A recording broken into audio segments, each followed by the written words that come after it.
Recurring के सवाल का हल कैसे किया जाता है बनाकर हम सवाल दिखाएंगे।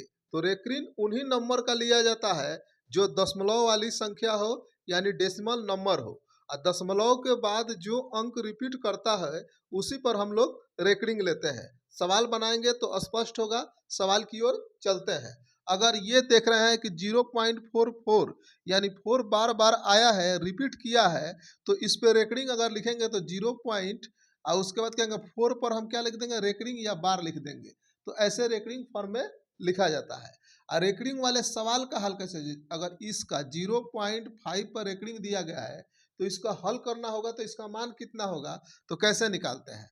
तो पॉइंट के बाद दशमलव के बाद जो अंक दिया गया है उसको ऊपर लिख लेते हैं और उसके बाद जिस अंक पर रेकरिंग हो उसके नीचे उतना 9 लगाते हैं। एक अंक पर है तो एक 9 लगा देंगे।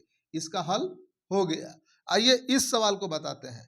दशमलव के बाद कितना अंक है, 2 अंक, तो दोनों अंक ऊपर उतार देते हैं और नीचे क्या करते हैं, जिस अंक पर रेकरिंग या बार हो उसे उतना 9 लिखते हैं। तो एक अंक पर है तो उतना 9 और जिस पे नहीं हो उस पे क्या करेंगे, 0 लिख देते हैं। इतना इसको हम सॉल्व कर लेंगे तो इसका मान आएगा। ठीक है।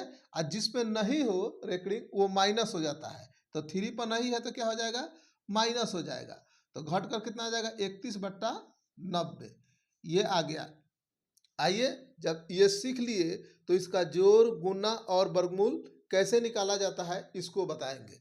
अगर इन सभी का हमें जोड़ निकालना हो तो इसका जब करेंगे तो 6 लिख दिए ऊपर, एक अंक पर है तो एक 9 प्लस ये 7 लिख दिए, एक अंक पर तो एक 9, यहाँ पे 8 और कितना ये इतना जोड़ेंगे तो 8 7 15 6 21, 21 बटा कितना आ गया 9, कटाएंगे तो कितना आ जाएगा 7 त्रिका 21 और 3 त्रिका 9 यानी 7/3। इसको अगर तोड़ लेंगे दशमलव में तो ये हो जाएगा 3 दूना के 6, यहाँ पे कितना हो जाएगा, यहाँ पे 3 दूना के 6, इधर 2 और फिर कितना हो जाएगा 1, यहाँ पे हो जाएगा 1 1 पर करेंगे तो 3 3 3, इसको रेकरिंग के लिए 2.3 पर रेकरिंग कर लेंगे।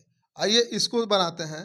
तो इस तरह के सवाल का हल कैसे होगा, यहाँ पे 0.3 कर देंगे तो इस पर रेकरिंग गुने 0.4 पर रेकरिंग, इसका 3 बट्टा क्या हो जाएगा 9 गुने ये हो जाएगा 4/9, इससे कटाएंगे तो 3 बार में आई कर लेंगे तो 4 बट्टा कितना हो जाएगा 27। इसको जब भाग देंगे तो 0.148 आएगा, फिर रिपीट करेगा 148 रिपीट करेगा तो इस पर हम रेकरिंग लगा देंगे। इसका वर्गमूल निकालना हो तो कैसे करेंगे, तो 0.4 है, इस पर रेकरिंग दिया गया है, इसका हमें वर्गमूल निकालना है। तो ये कितना हो जाएगा, ये 4 बटा कितना हो जाएगा 9, इसका वर्गमूल कितना होता है 2 और नीचे वाला का वर्गमूल कितना हो जाएगा 3, इसको फिर भाग दे देंगे तो ये क्या हो जाएगा 0.20 आएगा। तो 6 3 18, फिर 6 3 18, 6 6 रिपीट कर रहा है तो इसको रेकरिंग के फॉर्म में लिख लेंगे तो 6 पर इतना। इस तरह सवाल का हल हुआ। वीडियो पसंद है तो लाइक कीजिएगा, चैनल को सब्सक्राइब करके जुड़िएगा।